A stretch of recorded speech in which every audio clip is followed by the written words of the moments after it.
मेरे अंदर इतनी एनर्जी कहाँ से आई, मेरी हार्ट बीट इतनी तेज क्यों होने लगी और मेरी सांसें कितनी फूलने लगी। और जो सोचने का काम करता है ये करता है सेरेब्रम।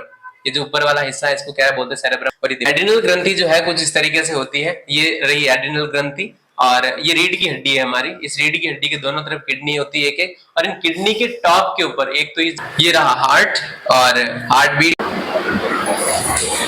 अरे क्या हुआ? क्या बताऊं, जब मैं आ रही थी ना तो मेरे पीछे कुत्ते पड़ गए। इनका कहीं कुत्तों के बीच में? सर वो ठीक है, आप बैठो यहाँ पे।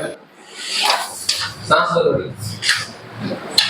सर मैं क्या बताऊं, मैं इतनी तेज भागी हूँ ना कि अपनी पूरी जिंदगी में इतना तेज भागी हूँ। अच्छा, और अब मेरे माइंड में सिर्फ एक ही चीज आ रही है, कुत्ते पीछे पड़े और आपके माइंड में क्वेश्चन चल रहे हैं। सर ये सब अपने साइंस कराने वाले। अच्छा ठीक है, बताओ क्या क्वेश्चन है? सर जब मैं भागी ना तो मेरे मन में एक ही सवाल आ रहा था, क्या? मेरे अंदर इतनी एनर्जी कहाँ से आई, मेरी हार्ट बीट इतनी तेज क्यों होने लगी और मेरी सांसें कितनी फूलने लगी। ये सब कुछ समझने के लिए हमें आपके ब्रेन को समझना पड़ेगा अंदर से कि आपका ब्रेन कैसे काम करता है। तो मुझे समझना है। ठीक है, चलो समझते हैं। चलिए ठीक है। तो चलिए हम आ गए हैं हमारे ब्रेन को समझने के लिए, हमारे दिमाग को समझने के लिए। एक्चुअली जो क्वेश्चन था कि जिस समय ऐसे कुछ मुसीबत आ जाती उस समय हमारा दिमाग कैसे काम करता है कि हमको इतनी एनर्जी मिल जाती है। कोशिश करूंगा, अगर आप साइंस बैकग्राउंड से नहीं है तो भी आपको हर चीज समझ में आए बहुत ही अच्छे से। मेरा नाम नंदकिशोर सिंह है और मैं साइंस को कुछ अलग तरीके से पढ़ाने की कोशिश करूंगा आपको। चलो देखो, जब हमारे सामने जब बच्चे का सवाल था कि उसके पीछे कुत्ता पड़ा तो उसमें हुआ क्या, तो सबसे पहले काम हुआ उसका सोचने का काम हुआ। और जो सोचने का काम करता है ये करता है सेरेब्रम। ये जो ऊपर वाला हिस्सा है इसको क्या बोलते हैं, सेरेब्रम। और ये दिमाग का हिस्सा होता है। सबसे ज्यादा सोचते हैं हम, तो सबसे ज्यादा बड़ा हिस्सा सोचने के लिए दे रखा है।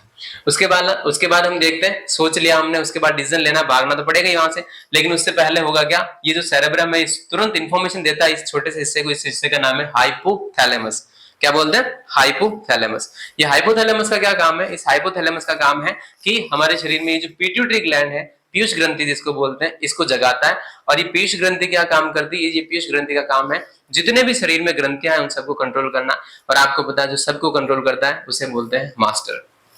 इसीलिए इसको भी बोला जाता है मास्टर ग्रंथि या फिर मास्टर ग्लैंड। ओके, उसके बाद देखते हैं कि ये करती कैसे, ये इसका क्या रिलेशन अब एनर्जी पैदा करने से। तो देखो, हर एक ग्रंथि का अपना अपना काम है। ये डिसाइड करते हैं किस ग्रंथि को कब जगाना है, किस ग्रंथि को कब एक्टिवेट करना है।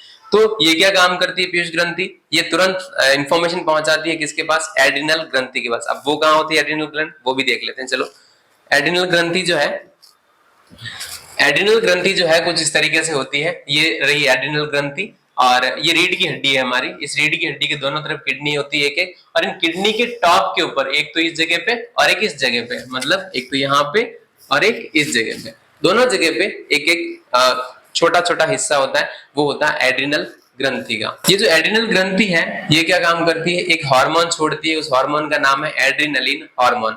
ये जो एड्रिनलिन हार्मोन है तुरंत सारी की सारी एनर्जी को दूसरी जगह से छोड़ा देता है। चलो एक काम करो, रोक लो अभी फिलहाल से, फटाफट से रोक लो सारी की सारी एनर्जी को और तुरंत वहां पे भेजो जहां पे भी जरूरत है। कहां पे जरूरत है, हमारे पैरों की जो थाई है वहां पे, उसको दौड़ना पड़ेगा ना, तो उसको सबसे ज्यादा एनर्जी चाहिए होगी। और जितनी ज्यादा एनर्जी मिलेगी इन मसल्स को उतना तेज भाग पाएंगे। अब इन मसल्स को एनर्जी सब तरफ से डाइवर्ट होके यहाँ पे पहुंचा दी जाती है सारी की सारी एनर्जी को। हमारे पैर क्या करते हैं, तुरंत एनर्जी बनाना स्टार्ट करते हैं और भागना शुरू करते हैं। इतनी एनर्जी बनाते हैं कि हद नहीं, जितनी कभी तेज नहीं भागे उतना तेज भागते हैं ऐसी मुसीबत में। अब वो एनर्जी बनती कैसे, आपको पता है ऑक्सीजन के साथ बनती है। अब वो ऑक्सीजन जो होती है वो कैसे पहुंचाई जाती है, ब्लड के थ्रू वहां पे पहुंचाई जाती है।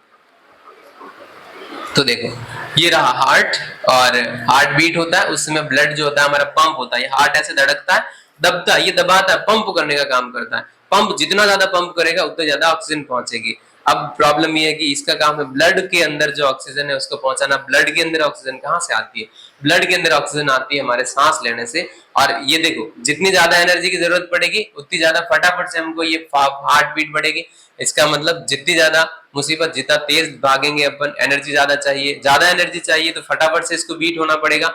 और जितना ज्यादा बीट होगा उस जितना ही ज्यादा फटाफट से हमको ऑक्सीजन पहुंच पाएगी।